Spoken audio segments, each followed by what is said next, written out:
যাদের সহায় নেই, সম্পত্তি নেই, যারা অসহায়, তাদেরকে যে দিবে সেরকম কল্যাণ রাষ্ট্র আমরা বানাতে পারিনি।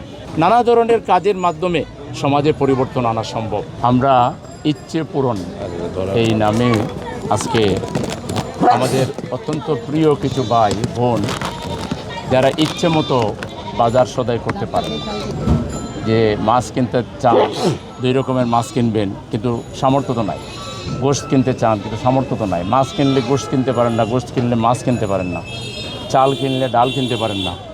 আজকে তাদেরকে আমরা কয়েকজনকে বলেছিলাম যে আপনারা ইচ্ছে মতো যা যা কিনতে চান আপনারা একটু কিনুন।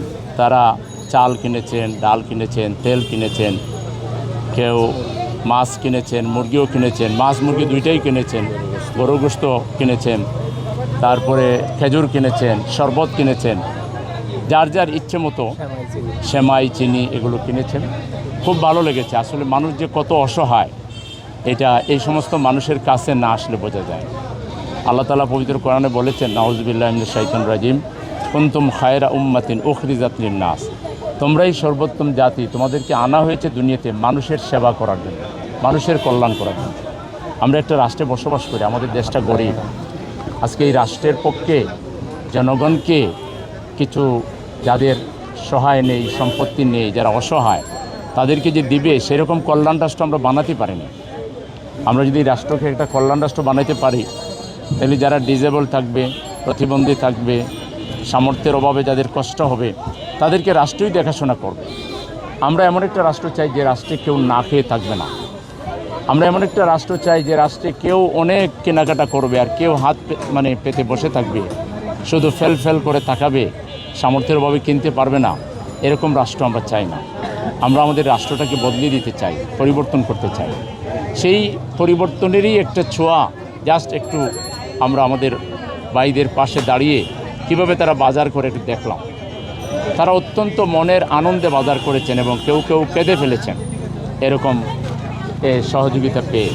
তা আমি আল্লাহ শুকরিয়া আদায় করি যে সামান্য হলো একটু আমরা অসহায়ের পাশে দাঁড়িয়েছি। এতে কি আমরা সব অসহায়কে কিছু করতে পারবো না, তবে সমাজের বিত্তবান যারা আছেন, সামর্থ্যবান যারা আছেন, ব্যবসায়ী যারা আছেন, ধনাঢ্য ব্যক্তি আছেন, তারা যদি নিজ প্রতিবেশীদেরকে একটু খেয়াল করেন যে আমি তো সবই খাচ্ছি, আমার প্রতিবেশীরা খাচ্ছে কিনা। আল্লাহ রসুল বলছেন সে ব্যক্তি মুমিন নয়, সে ব্যক্তি মুমিন নয়, সে ব্যক্তি মুমিন নয়। সাহাবারা জিজ্ঞেস করছেন, ইয়া আল্লাহ রসুল, সেটা কে? ওই ব্যক্তি যে নিজে পেট পুরে খায় আর তার প্রতিবেশী উপোস থাকে। আজকে বাংলাদেশের মানুষকে আল্লাহ যা দিয়েছেন, সামর্থ্যবান মানুষদেরকে, তারা যদি সাথে তাদের আত্মীয় স্বজনকে আর প্রতিবেশীকে একটু দেখে, তাইলে এদেশে গরিব খুব বেশি পাওয়া যাবে না। আল্লাহ এত সামর্থ্যবান মানুষ দিয়েছেন, এই সামর্থ্যবানরা যদি প্রতিবেশীকে অস্বীকার না করে স্বীকার করে নেয়, অন করে নেয়, এবং আত্মীয়কে অস্বীকার না করে অন করে নেয়, আর যদি সাহায্যের হাত বাড়ায়, তাইলে এই অসহায় মানুষ এত অসহায় থাকবে না। তা আমরা সকল সামর্থ্যবান মানুষদেরকে, ব্যবসায়ীদেরকে আহ্বান জানাবো, আসুন আমরা কেউ সম্পদ নিয়ে কবরে যাব না, আমরা কেউ এগুলো নিয়ে পরপারে যেতে পারবো না, সব রেখে যাব। বরং পরপারের বাড়ির জন্য, আখিরাতের বর্ণাঢ্য বাড়ির জন্য এখানে দান করুন, অসহায়ের পাশে দাঁড়ান, আপনার জাকাত দেন, ফিতরা দেন, কিংবা আপনি এককালীন ডোনেশন দিয়ে এই অসহায় পরিবারগুলোকে দাঁড় করিয়ে দেওয়ার জন্য, তাদের একটা সন্তান যদি থাকে তাদেরকে ট্রেনিং দিয়ে একটু কাজ দেন, ড্রাইভিং প্রশিক্ষণ দেন, ভাষাগত শিক্ষা দেন।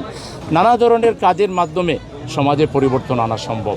আমরা জামাত ইসলামী এটাই করার চেষ্টা করছি, শুধু রাজনীতির জন্য রাজনীতি না করে রাজনীতিতে জনকল্যাণের জন্য, এটাই বাস্তবে ফুটিয়ে তোলার জন্য আমরা ক্ষুদ্র ক্ষুদ্র আয়োজনের মাধ্যমে চেষ্টা করছি। আল্লাহ যেন আমাদের আয়োজনকে কবুল করেন।